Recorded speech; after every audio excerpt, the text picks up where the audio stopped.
We're still scheduled. We're live. There we are. Hey, welcome to Carnivore Sunday School. Today is December 14th, 2025. We never say the date. We should say that so that when people refer back, they know which Sunday we are. And we have a special guest today, as we do every week, Erin. And that is not her last name, but she's going to explain why she calls herself Boobiegoats. Makes a great discussion. And we're going to talk again about the carnivore diet and everything about it. So we'll do a little introduction where we go clockwise around the screen, and then we'll get to Erin, and she could tell us all about carnivore and her life and her world. Okay, I'll start since I'm up on the top left. I'm John Laspina. I am the Carnivore Teacher Alpha on YouTube. I've been, this January, I will be carnivore 3 full years. I was ketovore 3 full years before that, and keto 1 year before that. So I've been low carb for a long time.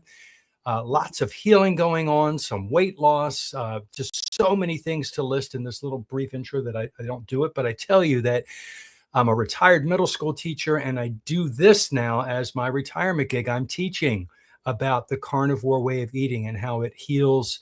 And when people are ready to find the answer to what ails them and to get healthy, this is a wonderful essential way to eat, I believe. And so that's why I'm on, and why my friends are on as well, to talk about the carnivore diet. So Erin, give us a brief intro and then we'll come back to you. Hello everybody, my name is Erin. I have a YouTube channel called Boobiegoats, and originally it was going to be about goats, but since I found carnivore, I've been in front of the camera just showing my daily life, what I'm eating, and how I'm able to do the things that I couldn't do before because of carnivore. I can roll around if you want. Oh, sorry. Do we need to talk more about me, or are we doing more of an introduction? Well, that's an intro. We'll come back to you, and then you have the mic for the longest time. Well, let's go over to Steph. Oh, right. Yeah, me. I'm Stephanie, and I have a YouTube channel at Happy Sexy Health. And I had a massive health transformation. And now with my sister, we help other people to go primal in 21 days.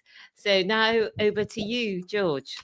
Okay, so my name is George. I am 60 years old, based in Bridgewater in Somerset. I'm 6 weeks younger than John, so he's my senior by 6 weeks. I'm a former morbidly obese type 2 diabetic, no longer a type 2 diabetic, and I have returned my body to a state of homeostasis where it seems happy at the same weight as my 18th birthday. So obviously quite pleased with that. I have many names in the carnivore world. I am known as the carnivore historian because I'm far better at researching history than I am science, so I leave that to the experts. I was known for quite some time as the puppet master by Carl Day of the Primal Lifestyle, on account of the fact that I pull the strings behind the scenes. More recently, I have become the UK ambassador to Kerry's Healing Humanity, which is a great privilege. And also I am a Kilts health coach, and Dr. Kilts has just taken on board the ambassador system, and he wants all of us who are members of the Kilts Mighty Tribe, as I am, the KMT, to become ambassadors for him and for the carnivore world, to get the message out there. So all of us here have the responsibility to spread the word. And I'm also very much involved with setting up meetups, going to meetups, and basically doing whatever I can to facilitate the community in the carnivore community. So that's me in my elevator speech. So back to you, John, to take it from here. All right, thank you. So Erin, you're our special guest today in the car there. And why don't you tell us, I don't ask guests this each week, and I should start doing this. Tell us about, who you are exactly, like how old you are, when all the little detail, where you live, some of those basic things that we sometimes skip over with our guests. Go over, yeah. Well, you all know my name's Erin because I just said it, and you said it too like 50,000 times. But I'm 40 years old. I'm a mother of 10. I have 5 girls and 5 boys. My oldest just turned 19, and my youngest just turned 3. And I'm originally from Dayton, Ohio, and we moved here about 6.5 years ago. And because my husband his family has a farm here.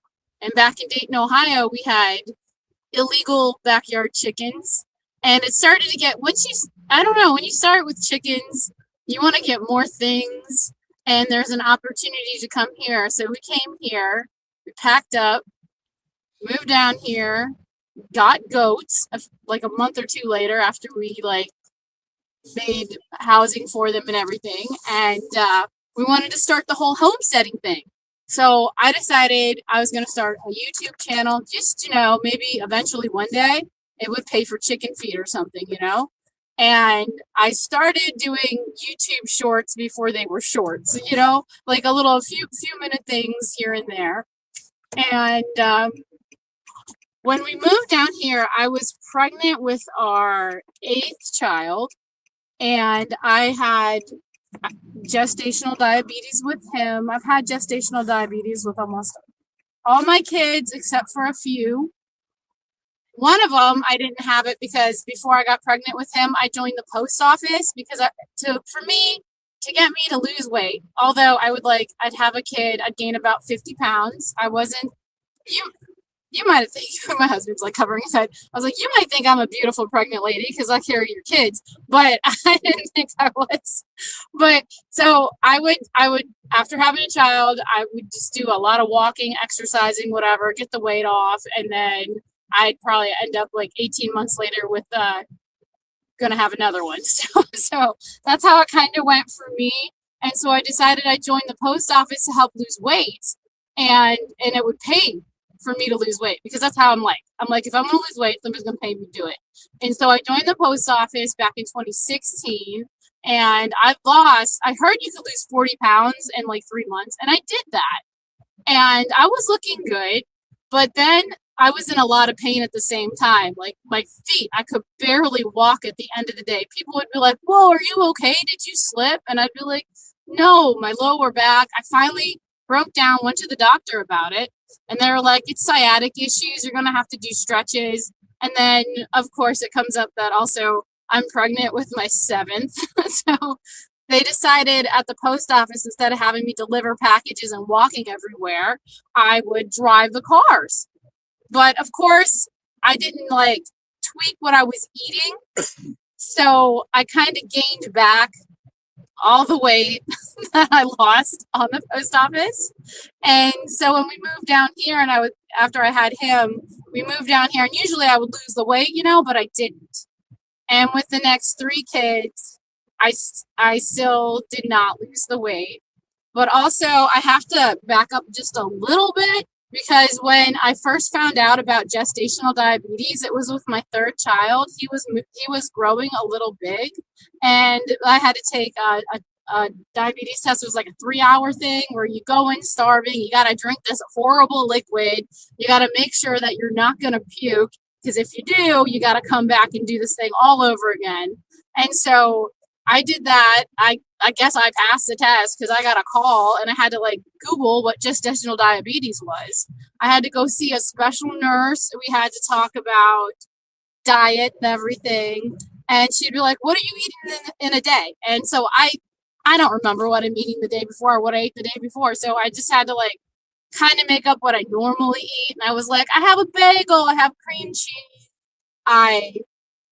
And then she's like, a lot of cream cheese. I would be like half a bagel, a lot of cream cheese. Yeah, because it's a bagel. And then I would like make peanut butter and jelly sandwiches for my daughters. So then I'd be like, I'd have like a half a peanut butter and jelly sandwich for lunch. And then for dinner, you know, standard American, protein, vegetable, and starch. And she's like, okay. So we're going to make all your starches and whatever whole grains, and we're going to do this and that. And I'm like, okay. And then they hand me a cheat sheet of what you should eat while on gestational diabetes. And after you eat, you're supposed to go on like a little 30-minute walk or do a little exercise after. It feels good too, because you lose a little bit of weight. And I'm like, okay, well, I'm going to use this pamphlet and I will eat just what they tell me to eat. And I did that, and my sugars were really high.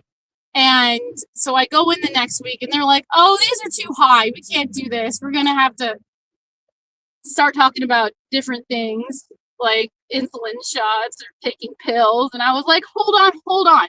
Give me another week or 2. let me see what I asked was, how high is the highest sugar that you normally want to look for that's okay? And she said like 120. And I was like, okay. And then morning lows, how is that? Well, I couldn't affect my morning lows at all. So, but anyway, I went home and I figured that the whole wheat bread and the starches and the carbs, those were the things that I can't have because it made my sugar jump. So I'm like, okay, so I'm just going to eat meat and vegetables. And I did that, and everything seemed to fall into place except for my mornings. My mornings, I would go a little too high on the sugar when you wake up. It's a thing. But they made me take at first glyburide, but I had to take a 0.5 of it, and they didn't have that in a pill. So I had to actually cut my pills in half because my sugar would go too low, unlike the 1 milligram or whatever it was that they were giving me. And I controlled it basically by doing that. And that's what I've done for any of my pregnancies that I had gestational diabetes with. It just worked for me. But what didn't work for me was the fact that you lose your gestational diabetes after you have the child. So then in my head, it's like, sweet, I can have pizza again type deal. So that's what would happen to me. And with my last child, she was our first C-section. And oh, that was the worst. It was like none of the chairs in the house were big enough for me to sit down. And I was always on my feet walking around with her. And I had a cold at the same time. So with the stitches in your stomach and you have to push pillows next to you while you cough, it was awful.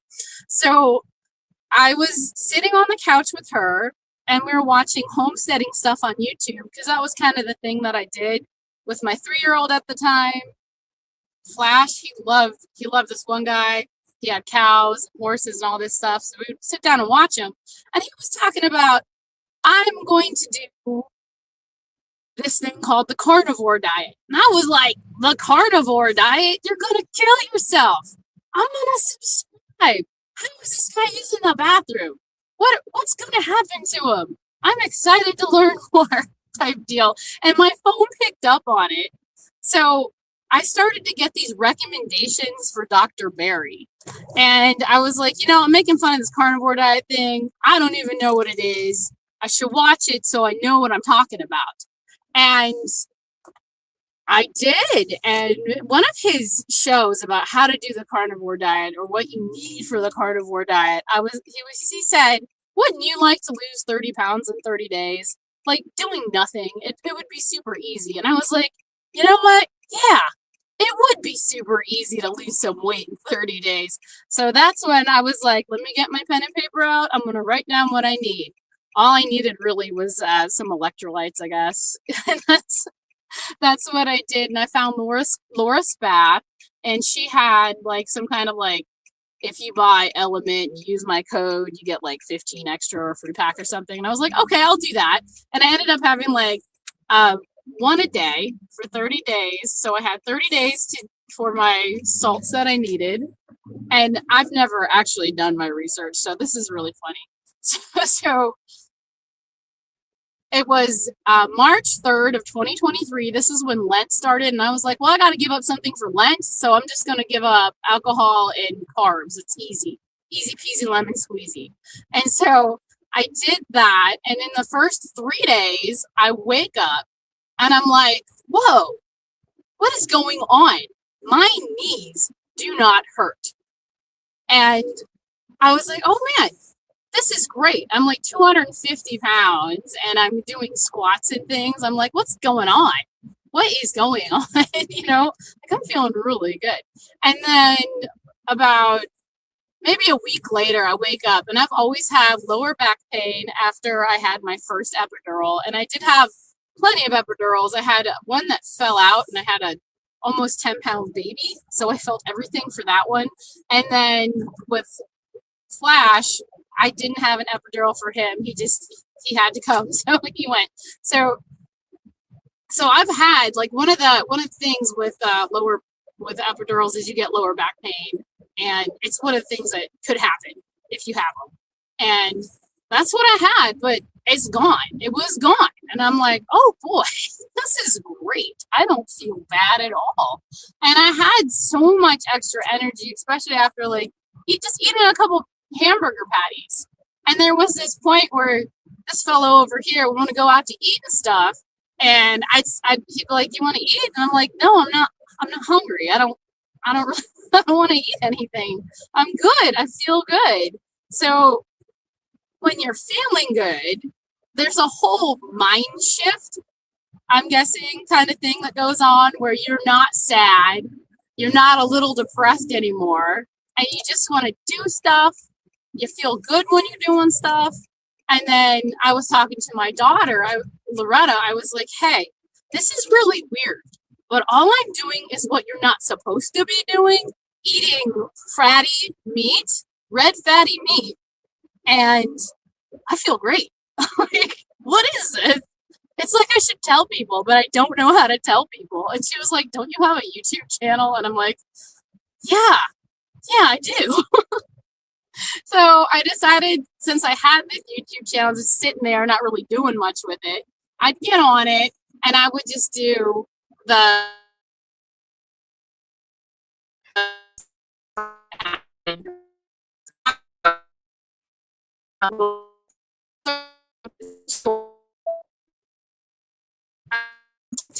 from Pogo. She's frozen. Can Yeah, you guys- we've lost Erin for the moment. It's she Yeah. obviously hit a bad. You're frozen on screen there, and we can't Yeah. hear you. So It'll come back, I'm sure. She It'll needs to go come to back another now. tower on the road, probably. That's right. Yeah. Oh, that's amazing. She's just that is I can't hear these stories enough. How you don't expect all these wonderful things to happen. You're just expecting to lose a few I just pounds. need to make a public apology to Erin, because I knew dead. she had a very large household. Froze. But I didn't realise that all 10 children were actually her own. So, well, that was my first when she first said I'm 40 and I have 10 children. I mean, absolutely. she kept talking and I was hung on that. Yeah, my reason being that I had no idea that she was as old as 40, because I thought that she was she looks very young, early 30, so I didn't think it possible that she could have 10. So yeah, that's once again the carnivore diet strikes again. It's I just would not believe that she had already turned 40. So yeah, apologies, but congratulations. Yeah, and we've had a few goats in the comments. Now I saw that in Jamaica, where my family is from. Oh, Erin's back.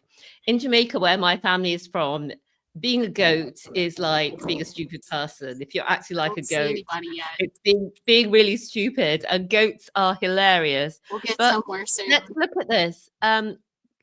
George, I love that George says that he was on a homestead. He grew up on a homestead with a little small holding, and he had a goat named Delilah. Yeah, we got her in, I think, 1969 when the Tom Jones song Delilah was in the charts. And as we were driving home, Mum suddenly burst into song because she liked it, and the goat was in the back of the car, and she started singing Delilah, and she said, "Oh, I think I'll just name the goat." Yeah, so that's how she became Delilah. And she lived quite a long time. I think we got her in 1969, and I think she lived 12 years. So yeah, she was my childhood companion. I was scared of her at first because she, used to sort of like rear up on her hind legs at me. But as I grew older, we became great friends. So it was great fun. Oh, I've never seen them do that. And Sandy had pet goats as a kid and said they're so entertaining. And Rick fell out with his mum. He brought the goat in the house, and the goat caused absolute havoc. But you'll see that I'm looking down a lot because I'm replying to all your comments. I've got my phone here. So it's great chatting to you in the comments. And if you've got any questions that you want us to put to that you want to put to Erin, just put a QQQ and add them in the comments. Or if you want either Erin or any of us to answer, yeah, we'd love to hear from you. And Erin's back. Sorry, we got cut off there. Erin, can you hear us? You remember where you left off? Yes. No. That's all right. That's all right. You were. We were commenting when you left that when you said your age, and then you said you have 10 children, and you continued to talk. I don't know about George and Stephanie, but I was hung on that because you look like a 19 or 20-year-old. I mean, you look like a young girl to have 10 kids. Amazing. You look amazing. Thank you. You're I welcome. get that a lot. Oh, That's because it's the truth, Erin. it is. I had no idea that you were 40. I always had you down as late 20s, 30 maybe. So that's why I thought that it was impossible for you to have 10 children at that age. But now I know the truth. So yeah, it's And shout out to the man driving the car there. Say hi to the hubby. Thank you for your support. I said, nobody can see you. It's fine. Good. That's all right. We know someone's turning the wheel and controlling it. Any other thoughts or questions from Steph or George or Erin? I'll tell you my goat story. Everybody's typing their goat story. On one of them, I took a cruise in the Caribbean, one of my cruises, and we stopped at St. Thomas, and there was this escalator ride, or I don't know what they call it, like a ski lift ride. We went up the side of the mountain. There was this little zoo up there. The Peacock opened up for us, and there were a couple of goats. And I was just standing there, and this man, this mother just had a baby goat, and this man was nursing the goat because apparently the father had peed on it, and the mother wouldn't let the baby nurse. So the man walks over and hands me this baby goat with the umbilical cord still attached. And I'm like, I hand my camera, and I'm like, film me. I'm holding this little baby goat. It was amazing. It was so cool. That's my goat story. absolutely. Well, before we get off the subject of goats, I know that Steph comes from the Caribbean. Yeah. And is there such a thing as curried goat, which is Absolutely, yes. Yeah. Yes, it's very Can you tell good. us about that? Well, if you go to a funeral, there's always going to be curry goat, and there's going to be a party. I don't eat it that much. Well, not nowadays anyway, because it's got loads of sauce and everything. But if you go to a funeral, you feel shortchanged badly if there's no curry goat. And then there's a bit of a party afterwards, music and celebration. Hopefully, if the person had a good innings, obviously it's sad if somebody's died young.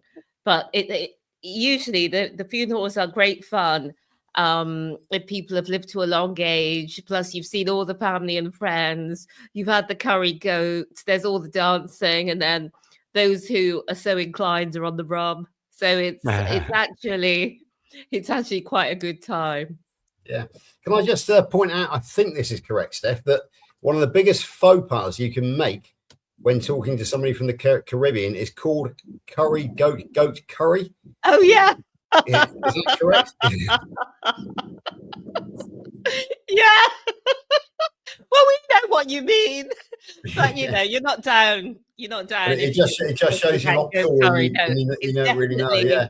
Curry goat. So there we go. Interesting. Thanks for that, George. Yeah. Just a little bit of education on. We are after all on Sunday school, so there we go. Love it. So, Erin, this is not Keto Cookout, where I'm not allowed to teach, as Erin will know. I think Erin and I have actually appeared on Keto Cookout together in the past, and one of Russ's instructions is we ain't here to learn nothing. We're here to have a good time. So there we go. Okay. Interesting. Well, Erin, tell us more about the question I ask all the people that I interview is, okay, what are you eating now? Right, this moment, like what do you have in a day? What does your family have in a day? Well, for me, I just in the morning I make a fatty coffee with like one egg yolk and a tablespoon of butter and like 9 cups of coffee, and I immersion blend the crap out of that. That's what I have for my breakfast, and I'm usually good all day until dinner time. I'll have a steak, like a T-bone or something, or whatever I find on sale, because I like to buy everything on sale. And when I started the carnivore diet, it was more like it's got to be every kind of meat. I can't just be like one thing, because I got to be able to afford it. And since I started feeling really good on it, what I started to do with the kids was I made them more whole food type deal. And then we got to a point last year, we did a lot of the keto stuff with the kids, and then we went full carnivore for a month. And when one of my daughters left for the whole month because there was nothing to eat, and I'm like, what are you talking about? There's burgers all over the place type deal. And she was like, no, I'm not going to do it. Bye. But the rest of the kids didn't mind because, you know, it was like cottage cheese, you could have meat and all that stuff. And, you know, no vegetables. A lot of them are like, yes, awesome. But a lot of them really like cheesy vegetables. So we do that with them. They're more whatever they like, really, because it was more like maybe you should be happier with you guys and we'll just try. If they want something, they really want it, I gotta make it. So it's got to be like, I've got to start a sourdough because they want to do for Christmas, they want to do pizzas. And I'm like, I got to do a sourdough. Oh, I got to start a sourdough. It's been forever. I kind of let mine die. So I have to do stuff like that.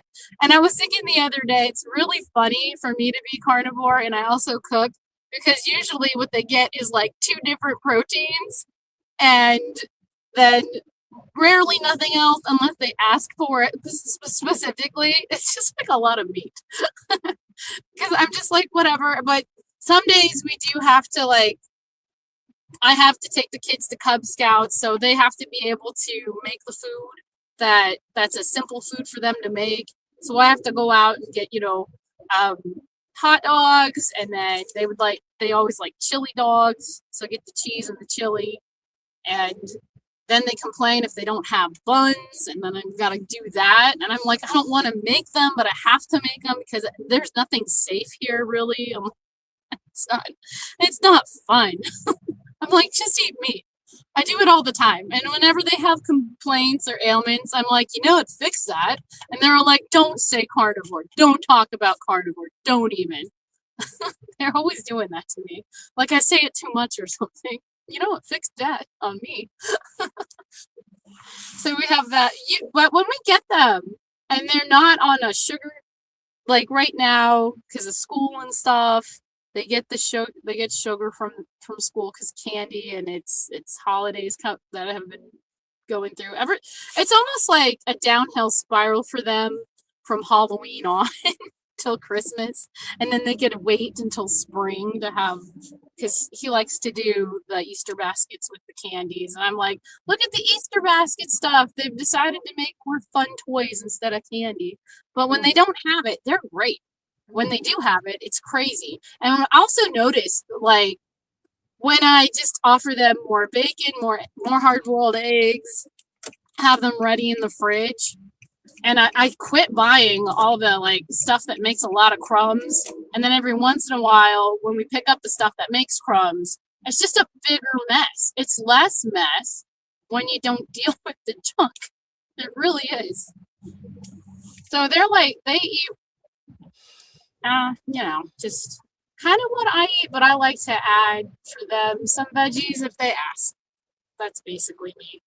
But if they're like, we really want spaghetti, because they like spaghetti, it takes me forever. I've got to make the spaghetti. I've got to roll it all out and take it through the machine. That part the kids like. The first part, I teach them how to do it, so then I don't have to do it.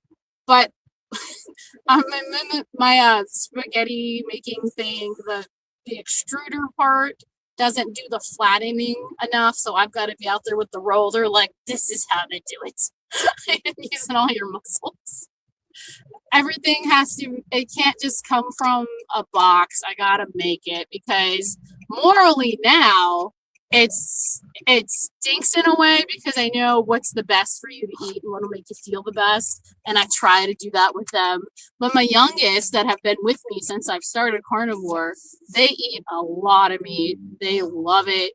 They'll come after me. I have it recorded all the time, because I'm like, I eat my meal last so I can like make a little show for YouTube, and they'll always come up and be like, hey, can I get a piece of that? I'm like, sure. They're always after the food on my plate. I'm like, good, do it, go. So okay. You take your ingredients that you know do not have seed oils and do not have all the added starches, colors, flavors, additives, preservatives, and you're making the whole foods that the kids want. That's not all carnivore, but at least it's your whole food. Then you know what's going in it, and you know how you're cooking it, which is 1,000 times better. Yeah, I'm attributing a lot of my delays in learning and reading to the fact that there were seed oils in all my food. Yeah. And I'm like, because my brain functions way better on carnivore and in ketosis, I was like, son of a gun. This is what I needed my whole life. And then I think about how the hell are everybody driving on the road that are not on Carnivore? Like, how are they, how am I living through? Like, you watch people drive and you're like, are they even there? They're all on their phones. No, they're not. That's They're scary. not.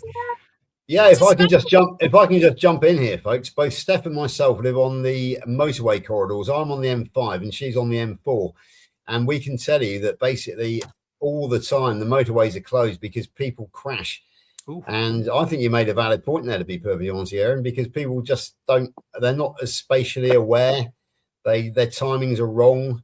Certainly every Friday when people are trying to drive home, I mean, yes, it's just a nightmare. Would you agree, Steph? Yeah, I would. I would. And can I talk about something that's very exciting that's happened? I'm not sure if this is on your channel, Erin, or your channel, John, but it's the first time that I've seen it on one of our lives. But Roy, thanks, has given $50. I saw that.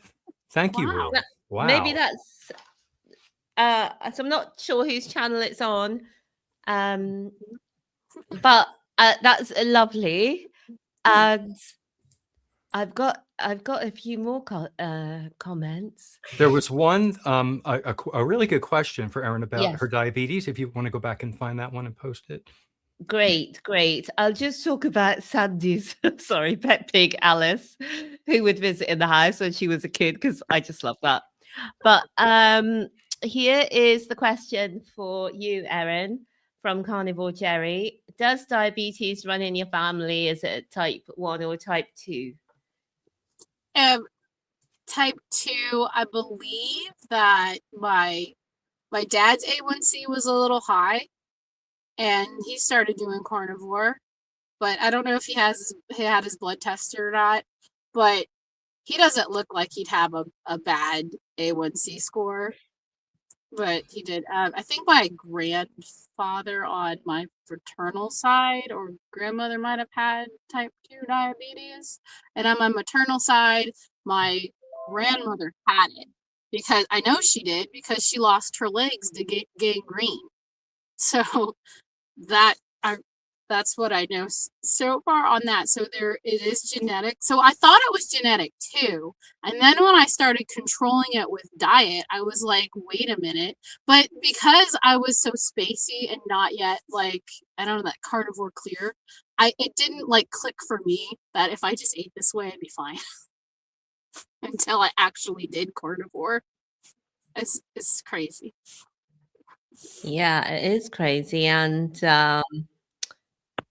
there's a couple of other ones. Oh, that's very strange. There's 2 Johns. Oh, crikey. I don't know what's going on. John's got twins. Power gotta activate.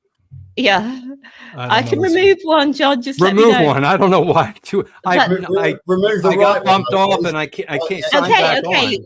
We're on to one. Sorry, I don't know what Yeah, happened. we don't want another incident like we had on Juliet's channel the other day. when she Weird. managed to eliminate Amy, her best friend, when she was trying to hit a troll.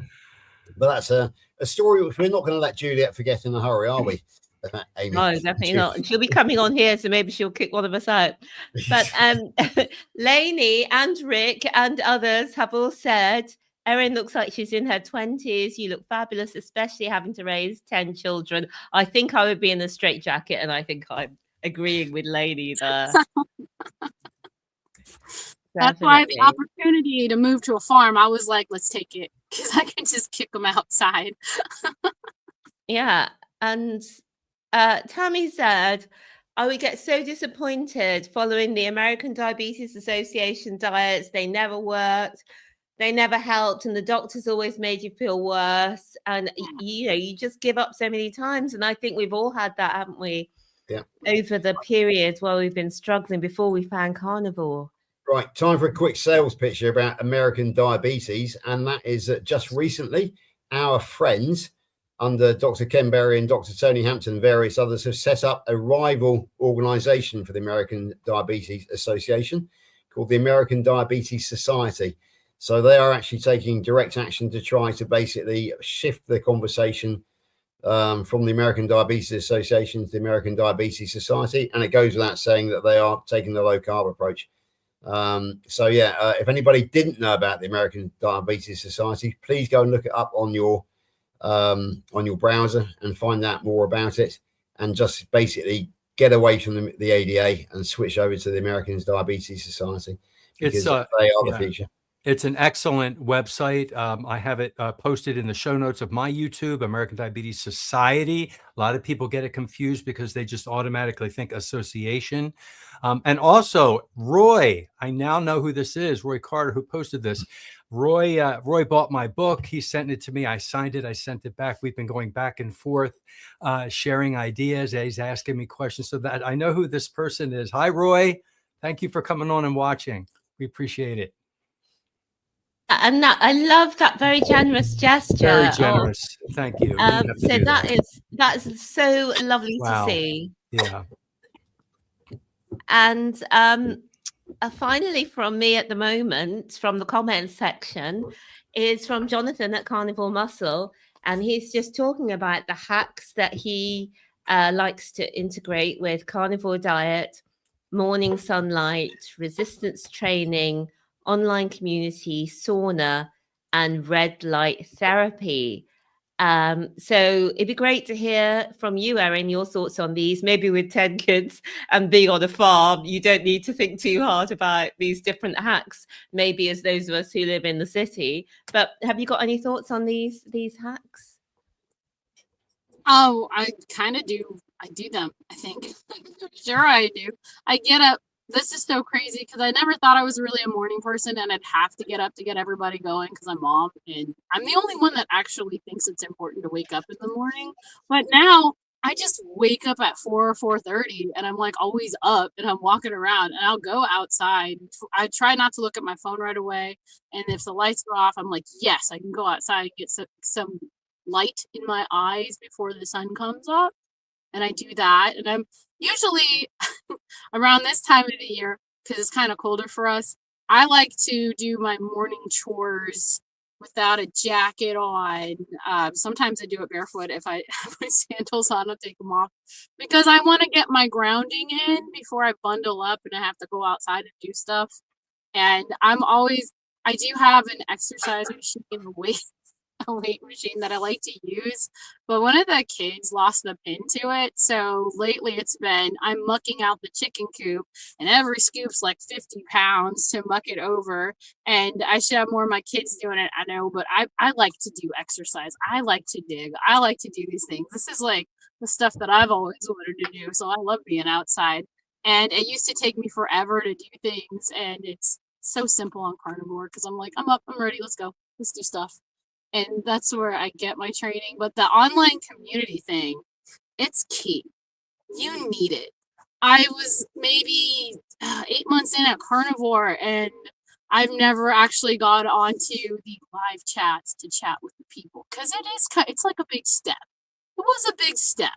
And I went on to Nia's Way. She used to do a show a lot. She used to do a fireside chat or something on Sundays, and it was fun. And then from her, I found Old Guy Carnivore, and everybody there is just awesome. It's a great group of people. They seem to like go through that with Carrie's channel and going around. This is a bunch of really nice people. We're all a little more clear-headed, like-minded, and really fun to hang out with. So that's why there's usually like a lot of chatting, because it's like, hey, what's up, guys? What are you doing today? I love it. But all these things are great, and sauna would be awesome. My sauna is my greenhouse. I will get in there and just hang out to sweat. I love, like, this is almost my 3rd year on Carnivore, and this summer it was hot, it was humid, I'm like dripping buckets of sweat, but it didn't bother me. Usually it's really like, oh, it's so hot outside, I'm just gonna stay in. No, it was more like, why is the air conditioning off? Turn it off. It's great to sweat. You turn on the regular fans, open the windows, type of deal. And everybody's like, she's lost it, she's crazy now because Carnivore. And I'm like, no, it's just I felt good. I felt good to sweat. It was great. And I kind of miss it now because it's colder, but I still get out there and I do stuff because if you're not doing anything, you're kind of bored. And carnivore makes you kind of energetic, and you got to do something, or you'll just if I don't do anything, and I'm like folding laundry, I have to run to put it away and stuff. It's just my muscles kind of like do this thing where it's like, come on, let's do push-ups or something. And I'm like, this is not me. This is so weird, and I have to do them anyway. Type deal. You have all this energy that people talk about when they go carnivore. You don't know what to do with it. You have to do something because your mitochondria are so much more efficient. You have more flexibility and you have more energy, and run that laundry. Yeah. But in the beginning, it was for me, I think there was this point where I saw somebody say they didn't need a lot of salt, so I stopped taking the salt. And I started to like slow down and be kind of like dragging and stuff. So I decided to reach out to a bunch of electrolyte companies, and I was like, I'll just do like, I'll try your product and see how I like it. I have a YouTube channel, blah blah blah. So they were really cool. Keto Chow and Element sent me a bunch of free electrolytes. Good. And once I took the electrolyte, I felt way better. And I was like, it's the dang salt. And then everybody started talking about fat. And they're always talking about fat. Somebody's not feeling so great. And I was like, I'm kind of feeling dogged out. Maybe I should do the fat. And that's when I started doing like really fatty coffee. They're adding like bacon grease to the coffee and frothing it and stuff, because right when I did that and I took a sip of coffee, that woke me up more than the coffee is the fat. And it's like, you got to have the fat. If you don't have it, you're just like, you're not doing carnivore right. You think you are, but you're not. Not at all. Yeah, fat is where it is at. Yes. 100%. And a lot of us have been fat phobic trained Yes. from decades ago. We're so, cut the fat off. We were fat phobic. My gosh. And I kind of put on a little weight from doing the fat thing, but I feel really good on the fat. I don't know what to do. yeah, go by how you feel. Yeah. Like, eventually it'll pan out. But I'm just like, if I feel really good, why take it away if it's good for me? I just want to say, I think you're the passenger, are you not, Erin? I am. Yeah, your husband's driving, because there's quite a few worried people in the comments saying, "Oh, she's driving; it's illegal to drive." So we're parked. We're in a parking lot. You can stop worrying. When the car's moving, it's Mr. Boobiegoats who's driving. And remember, we're in the United States, so she's in this side. You're thinking Britain. She's in the driver's seat. Absolutely. Yeah, I've got a funny story about that from Monday when I picked up Dr. Kiltz from Heathrow. Oh, really? First thing he did was go to the driver's side. Yeah. And he actually said, I should know better than that by now, but no, I said it's the same mistake we all make when we go to another between countries. So yeah. And there's a question for you from Lainey, Erin. Erin, do you eat your chickens or just the eggs? Just the eggs. I'm not strong enough yet to eat my chickens, but when push comes to shove, I might do it. But for now, I don't need to, and they're pets. They're all strong pets. enough, meaning strong enough to chop their head off and pluck. Yeah, that. Okay. I know how to do it. I know how to do it from watching all these homesteading shows. Right. I joke to the geese and the turkeys because they're kind of loud sometimes. Like, which one's going for Christmas dinner? We're gonna have a goose or a turkey. I do it all the time, but I can't. Not yet, anyway. Their eyes are too big and cute right now for me. And Roy said he's loving your book, John. Still enjoying every night at reading time. He's a great guy. It's personal. I won't say it to you, but he and I have been going back and forth and talking about my book, and he's a good soul. I don't know if we want to have him come on. If he wants to come on, he may not want to come on, but Carnivore has low carb Carnivore has really helped him tremendously. So he's just learning and growing, and his wife's jumping on board and everything. It's wonderful. Yeah. Roy, just comment if you want to come on the show. We'd love to have you on if that's something you want to do. And the next space is the end of January, Roy. So that would be amazing. And one more question that we've got at the moment from Exist and Live. What percentage of y'all's diet is meat? I did the American accent there. I hope you. You did well. The South, the American South. We don't say y'all up north. It's yous guys, right? Up north? Yeah, yous guys. We're from Philadelphia. That's how we say I it. guess mine would be 97% all meat because I have coffee and tea. What are you gonna do? And fizzy water. Mine's about 95%. I use mustard, sometimes a little onion, or some oregano, or I don't know. Sometimes something gets in there, so I know it's not 100%. But I'm really close to 100, to be honest with you. And some days I am 100. Yep. Yeah, it depends on the definition of meat, because I eat cheese, I eat fish and eggs as well. That's one thing carnivore. I do not eat, as in anything which has fiber in it. I have not touched for a long time. I do consume liquid carbs, coffee, cream, and that sort of thing. But I actually regard now, since I've been on this game for 3.5 years, I regard seed oils and fiber as actually being worse than sort of a few carbohydrates here and there. So I've got no qualms about consuming liquid carbohydrates as long as they don't go to my colon to rot like fiber does. So yeah, I am basically 100% when it comes to actually having to chew something. That is 100% carb free or whatever. But I do drink in liquid form. I do consume a few carbs, so I'm pretty close. But there we go. Yeah, and for me at the moment, I usually eat all the primal things apart from dairy. But at the moment, I'm being a bit stricter because I have stage 4 cancer, and it's helpful to be in therapeutic ketosis. And sometimes it can recur in the winter, and we're in the winter at the moment. And I noticed a few not promising signs from blood tests, and just, I can just feel. So I'm cut back to do therapeutic ketosis. So I was very excited today. I've just been doing this for the last few days, and my ketones this morning were 2.5, which is in the therapeutic level, and my blood sugar was 4. So my GKI is 1.6, and therapeutic ketosis is under 2. So that's really good.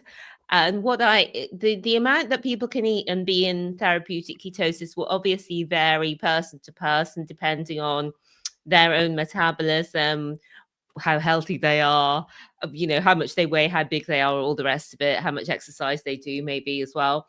And but I eat 250 grams of minced beef, and up until today I was having 4 rashers of bacon with it, but I've now run out of bacon. I'm not going to buy any more, so I'll just be having beef and liver. And if I just eat that much per day, it keeps me in this therapeutic state. So I've got Christmas coming up, which usually I stay mainly carnivore over Christmas normally, but I do eat a mountain of food.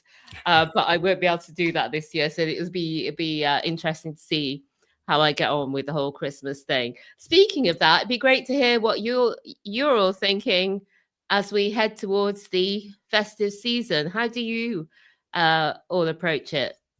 Good question. How about you? We'll start with Erin. Erin, what are you all doing for Christmas?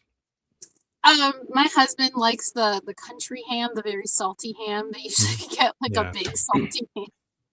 And I was looking today at the briskets again, because if I can find a good deal on a brisket, I'm gonna grab one up. Because usually we cook 2 big thick meats, and then I'm just like, I'll eat the meat because that's what I eat. If the kids want other things, they'll make whatever they want. It's fine. It's Christmas. But that's how I do. I don't really, since I'm not going anywhere this year, I will just be at home, and it'll just be like how I did Thanksgiving. It was a turkey and a brisket, and that was delicious. What is it? That works. She'll be back. She probably popped off like I did. Yeah. For Christmas time, I'm going to do what I did for Thanksgiving. We're going to smoke on the Traeger grill a prime rib. If you've never smoked a prime rib, it is succulent. It is amazing. And we also smoke brisket too, which takes a lot longer. But I just more meat on the holidays. Same that I do on the regular nights, but more. Sometimes better. sometimes you splurge and spend the money on the prime cuts. Yeah, How about we you, have two. Steph? Or George. Go ahead, George. Yeah, we have two freezers in the house. Lainey's actually sat in the other room at the moment. She might come and correct me in a second. I know she wants to say hello to Erin anyway. But those two freezers are completely rammed with meat now, just meat, nothing else. Lainey's very good at spotting bargains in the local supermarkets. The lamb was all half price, so we've got lots of lamb legs in there. On Saturday, we went to the pop-up market, which I think I've put on my Facebook, and quite a lot of people have seen that. The mobile butcher drives around in a big truck and sells out the back, and he sells bulk at discounted prices. So we stocked up on steak the other day. We buy online. There is a company called Weston's Rose Veal, not very far from us. And Lainey put in the big order for them recently. So we've got a lot of veal rump and veal scallop in the freezer. We have various other lamb chops, you know, the fillers, pigs and blankets and sausages, definitely. We're so full that we saw something called a capon on Saturday. Now, I don't know if you know what a capon is, but it's basically, it's a rooster or a cockerel over here, which has been sterilized. So it grows quicker, and then it's obviously not allowed to breed because it can't breed. And they become a much bigger version of a rooster, much more tender. We were going to pick one up on Saturday, but Lainey realized that we have got no space in the freezer. In fact, here she is. So we're gonna make some space this week, and I'm going out to buy a capon on Saturday. And we also have a rib of beef on the bone, 2 joints of rump, 3 ducks. I didn't kill my own ducks, Erin. I couldn't do that either. There's no way. They'd all have bones in their hair. I'd be rubbish. I could never be a farmer's wife ever. Yeah, we've got our lobsters. We've got lobsters. Oh yeah, I forgot about the lobsters. Yeah. Oh, I know, 2 lobsters. So Yeah. Anyway, lovely to see you all. all right. Thanks, Lainey. See you later. Yeah, so there we go. And just on subject to ducks, I just got this for Rick. I've got to do it. Yesterday we went shopping at the market, and we went and had a look at the market stalls, and we found this book, and I had absolutely to buy it. It's called The Duck Burglars. So Rick, if you're still in the chat, well, it's only small. So what I'm going to be doing is, I can't send it to you obviously intact, but I'm going to take photographs, frames of the entire book, and I'm going to send it to you in chapter form on email, because we do have email contact. So yeah, The Duck Burglars. So that's your Christmas present, Rick. Need to do that. When I ride around my neighborhood, I see a ton of ducks, and I think the duck whisperer. I'm going to call Rick the duck whisperer, because they come to him. They know him. You just go by here, ducky, ducky. Yeah, he's a pro at that. Oh, I can see Julie in the comments from the other day at the event. Oh yeah. And she just had a half a chicken for dinner. So just keep me up to date. And also I wanted to point out that Erin has got a duck on her back seat as well. Yes, she does. So We've been it's all- staring at it this whole time, and I mentioned it at the beginning. Right along. Yeah. So we have we have about 6 or 7 minutes. Anything else you'd like to share about your carnivore lifestyle, Erin, that you may have left out or you wanted to add before we close out? I'll probably think of something 30 minutes later, like, I'll jump in. I'll jump in on something as well, just on the driving side of things. Now, if I want to go and visit Steph, I've got to jump in the car, and it will take me 55 minutes to an hour to get there. But because a couple of Fridays ago, a friend of mine was trying to do a very similar journey, and she actually gave up after 7 hours because there have been so many crashes. She gave up around the Clevedon area, Steph, around Portishead, up towards that way, so she couldn't get to the bridge. So that's fairly typical over here. But we also, and that is basically because people don't drive very well. But we have another phenomenon here in the UK which blocks the motorways, and that is the bridge jumpers. We get about 2 or 3 a month. People who go and stand on the bridge and either actually do jump, or they just threaten to. But of course, they have to close the whole motorway while the people are trying to either talk them down or clean them up off the motorway if they actually do the jumping. And this is a mental health issue. So, it happens so regularly. It just shows how much mental health problems there are out there. And, we in this community, we don't suffer from it. So the knock-on effect of the low carb, the low fat, high carb diet the high plant diet is having a massive effect on society. Because obviously people are trying to get to work, they're trying to get to visit their friends, and they can't do it because these people who are mentally disturbed are actually having a real effect on the way that the country runs. So yeah, it's very frustrating for us, but it's a simple fact of life. So there we go. I don't think we have a lot of bridge jumpers, but I'm sure there are some. And we have our traffic jams and we have our crazies, and people don't know how to use their turn signals in the United States or stop at stop signs. Turn on the lights too. Right.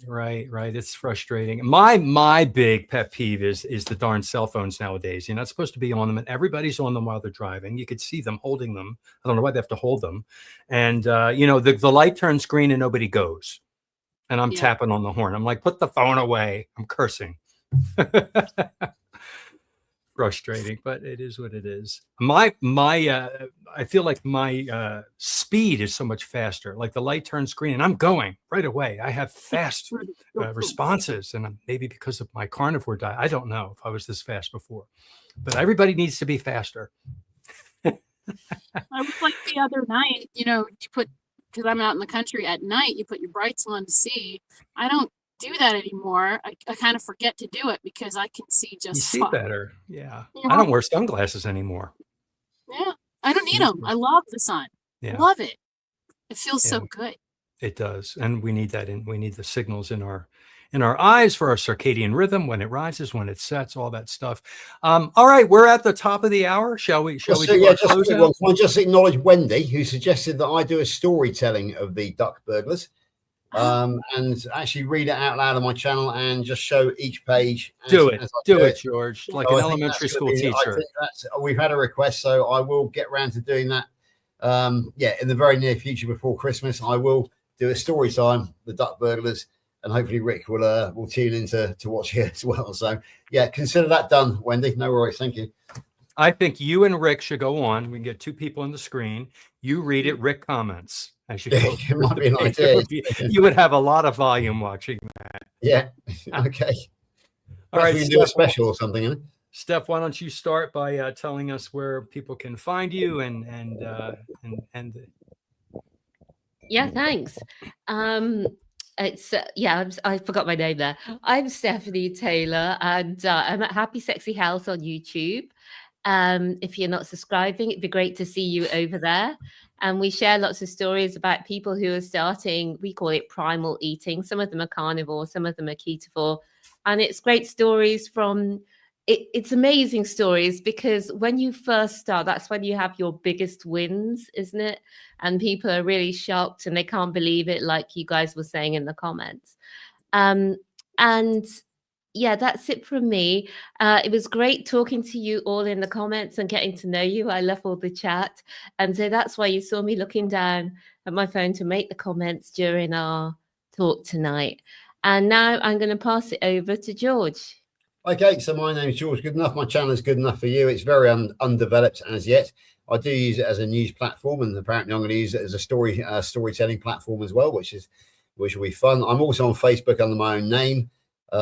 You won't miss me because it's I'm wearing a cap in my profile photograph. And the standing joke within the community at the moment is, where can you find me? And everybody says George is everywhere, because either I'm on a panel show like this live, or I'm in the chat with as many people as I possibly can. For example, myself and Jonathan were on with DC this morning. You can find me nearly every morning, work allowing, in Dr. Kilt's 6 a.m.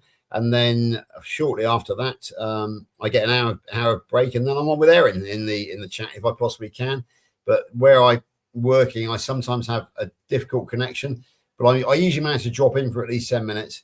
And then in the evenings as well, yeah, you'll find me pretty much everywhere. Anywhere the KMT goes and Healing Humanity goes, you'll find me there. Thank you. And you can find me, boobiegoats, on YouTube. I also have an Instagram, but I think it's like connected. If you go to my YouTube page, if you want to find it, you can. And if you like chaos, animals, kids, no, that's just chaos. If you like chaos, subscribe. And meat. Animals, 10 children and animals. It has to be fascinating. All right. Thank you. And I'm a carnivore teacher. I'm on YouTube and all the other social media sites. Put a lesson out every day. We come here on Sunday. I do a few interviews. I published a few books. I did it one particular, I put a video out every day, and the one that came out about 7 days ago, and I don't know why, hit 80,000 views. Like it skyrocketed. Just this one video.